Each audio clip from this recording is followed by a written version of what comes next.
officials declared that the West would not sacrifice for Ukraine. Ukraine discovered hundreds of rings smuggling people across the border illegally. The American colonel affirmed that President Putin has more influence in the Middle East than the United States. President Zelensky accused NATO of not completing two important points.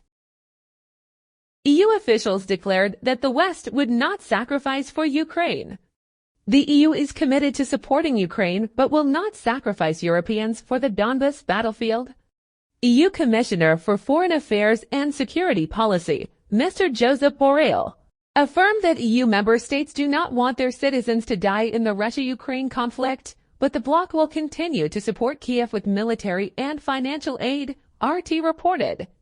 Since the start of the Russia-Ukraine conflict, the EU has provided Kiev with up to €100 billion $107 billion in financial, military, humanitarian, and refugee assistance. The EU has also considered the idea of using profits from frozen Russian assets to support Ukraine, but so far no consensus has been reached within the Union or with allies on this issue. Europeans will not die for Donbass, but we can avoid Ukrainians having to die for Donbass any longer, Mr. Borrell said on April 28 at the two-day session of the World Economic Forum in Riyadh, Saudi Arabia. The European Union's top diplomat admitted that the issue of funding allocation for Kiev was difficult, but stressed that Brussels was committed to helping the country fight Russia. He added, "Many people may ask how long do we have to spend so much money? But we are committed to supporting Ukraine. We must continue to support Ukraine and Ukrainians, helping them to resist." In March, Russian President Vladimir Putin announced that Western troops have actually been on the ground in Ukraine for a long time and their numbers have been increasing since the Western-backed coup in Kiev in 2014. These comments came shortly after French President Emmanuel Macron said he cannot rule out the possibility of soldiers from the US-led NATO military bloc being sent to support Kiev. However, this statement sparked a wave of denials from senior officials of NATO member countries. Last year, Mr. Putin also said that the West was ready to fight Russia to the last Ukrainian.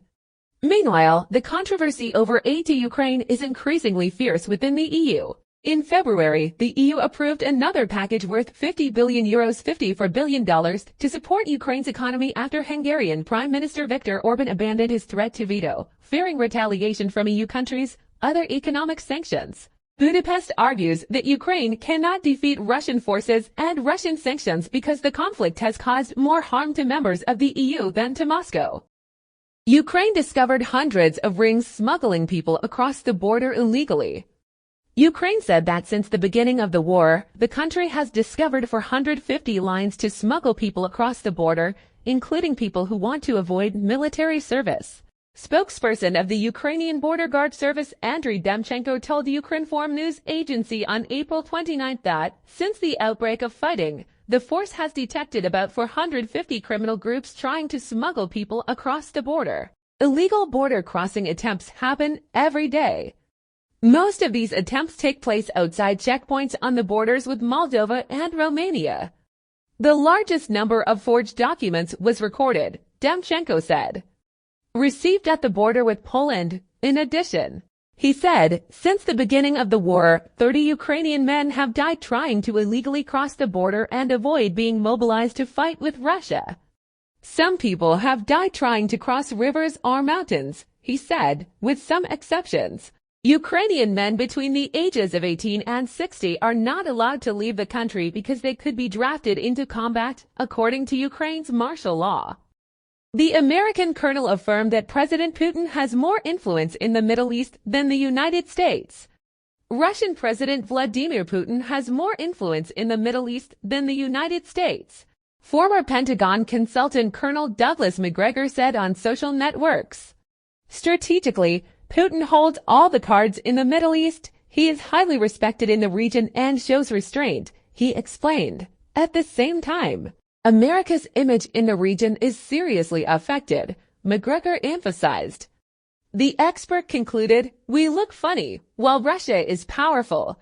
Previously on April 16, the presidents of Russia and Iran, Vladimir Putin and Ebrahim Raisi, discussed the situation in the Middle East after the Israeli attack and Tehran's response. Heads of state say the root causes of current events in this region are unresolved. For his part, Mr. Putin expressed hope that the two sides will exercise restraint and not let a new round of confrontation occur, which threatens to cause dire consequences for the entire Middle East. In other developments, Carlo Massala, an expert at Bundeswehr University in Munich, also said in an interview with Austrian publication Kleinzeitung that Russian President Vladimir Putin correctly bet on the growing fatigue of Western countries with huge aid costs for Ukraine. President Zelensky accused NATO of not completing two important points.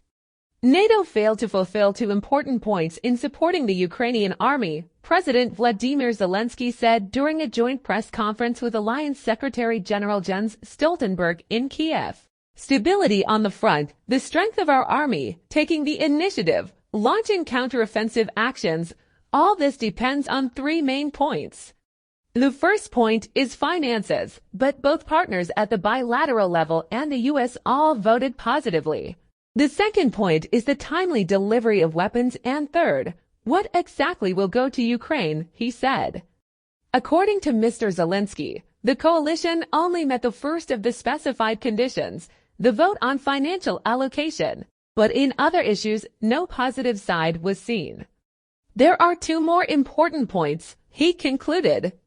On Monday afternoon, April 29th, it was reported that NATO Secretary General Jens Stoltenberg arrived in Kiev on an unannounced visit at a meeting with journalists. He said that he did not expect to reach an agreement on the country's accession to the alliance at the summit in Washington in July, noting that countries in the bloc should allocate weapons for Ukraine as a priority support measure.